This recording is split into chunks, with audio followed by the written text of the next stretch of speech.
Hei kõigile, täna räägime millestki, mis on täiesti nähtamatu, aga me tunneme seda iga päev. Jep, räägime tuulest. Uurime koos, kust see tuleb ja kui tugev see tegelikult on. Lämme! Kuule, mõtle korraks. Kas sa oled kunagi õues olnud ja tundnud, kuidas tuul su juukseid sasib?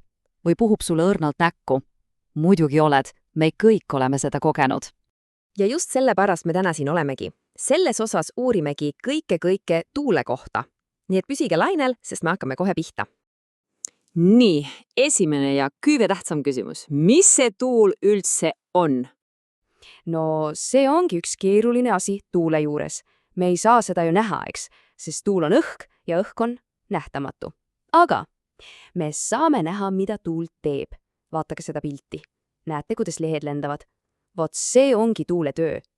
Ja siit tulebki see kõige tähtsam asi, mida meeles pidada. Tuul on tegelikult lihtsalt liikuv õhk. Ja, nii lihtne see ongi. Mõtle selle peale nagu jõgi. Jões voolab vesi, eks? Noh, õhus liikub õhk. Ja seda liikuvat õhku me kutsumegi tuuleks. Väga hea. Esimene pusletükk on paigas. Tuul on liikuv õhk. Aga kus see õhk siis liigub? Ehk siis, mis on tuule suund? See on järgmine suur küsimus ja see on tegelikult väga-väga oluline. Ja siin on üks lihtne reegel, mis aitab kõigest aru saada. Kuulake nüüd hoolega. Tuul saab oma nime alati selle järgi, kus ta puhuma hakkab. Nii et kui tuul puhub põhjast, siis me kutsume seda põhjatuuleks, täpsest. Ja kui lõunast, siis on see lõunatuul. Lihtne, kas pole? Oluline on meeles pidada, nimi tuleb sellest, kust tuul tuleb, mitte kuhu ta läheb. Aga miks see suund üldse oluline on? Sest see ütleb meile, millise ilma oodata. Vaadake, põhjatuul toob endaga tavaliselt kaasa külma ilma. Loogiline, põhi on ju külm. Aga lõunatuul, see toob sooja ilma. Ja läänetuul, see võib vahel tuua vihma ja isegi tormi. Nii et järgmine kord, kui õue lähed, pane tähele, mis tuul puhub. See annab vihje, kas panna selga joppe või teesärk. Okei, aga kuidas me siis teada saame, mis suunas tuul puhub? Selleks on meil olemas mõned spetsiaalsed tööriistad. Ja isegi üks väike trikk, mida igaüks proovida saab. Lähme uurime. See siin on tuulelipp. Oled kindlasti sellist näinud majade katustel. See on tegelikult väga tark. Vaata seda noolt. See nool keerab ennast alati sinna poole, kus tuul puhub. See näitab otse tuulele vastu, nii et kui nool näitab põhja suunas, siis mis tuul meil on? Muidugi, põhjatuul. Ja see vahva asi siin on tuulesukk. Seda näeb tihti lennujaamades. Tuulesukk on isegi targem kui tuulelipp, sest see näitab meile lausa kahte asja. Esiteks suunda. Tuul puhub sinna laiemasse otsa sisse ja tuleb kitsamast välja. Ja teiseks see näitab tuule tugevust. Mida sirgemalt see tuulesukk lehvib, seda tugevam on tuul. Päris nutikas, eks? Aga mis siis, kui sul pole ei tuulelippu ega tuulesukka? Pole probleemi. Proovime ühte lihtsat nippi, mida saad kohe ise katsetada. Esiteks, tee oma sõrm natuke märjaks. Teiseks, mine õue ja hoia märk sõrm püsti. Nüüd oota natuke ja tunne. Üks külg sõrmest hakkab tunduma külmem kui teisedeks. Vot see külm külg ongi see, kust poolt tuul puhub. See töötab alati. Proovi järgi. Okei, suunaga on selge. Aga tuulel on veel üks oluline omadus. See on kiirus. Mõni tuul on aeglane ja õrn, teine jälle super kiire. Ja teadlased mõõdavad tuule kiirust meetristes sekundis. See kõlab keeruliselt, aga tegelikult on lihtne. Kujuta ette, et sa teed ühe suure sammu. See on umbes 1 meeter. Nüüd kujuta ette, et õhk liigub ühe sellise sammu jagu edasi 1 sekundiga. See ongi 1 meeter sekundis.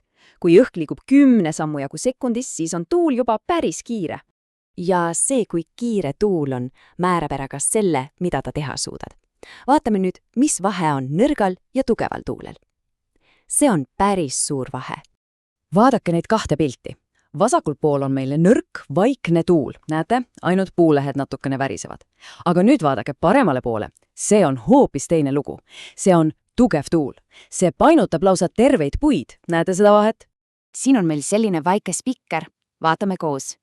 Kui on nõrk tuul, siis me näeme, et puulehed värisevad. Kui on tugev tuul, siis juba puud painduvad. Aga mis juhtub siis, kui on torm? See on juba väga tugev tuul. Siis võivad isegi puuoksad murduda. Ja siin pildil me näemegi, mida üks torm teha võib.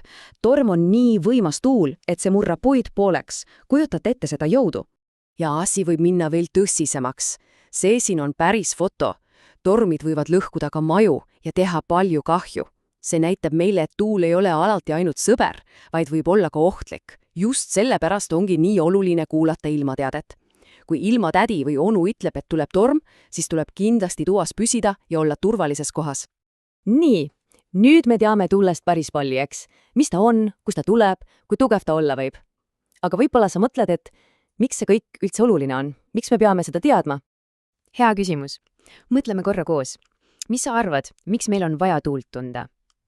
Tegelikult me kasutame tuule kohta käivaid teadmisi iga päev ja väga paljudes kohtades. Näiteks vanasti pani tuul suured purjelavad liikuma. Tänapäeval aitab tuul kuumaõhupallidel taevas hõljuda.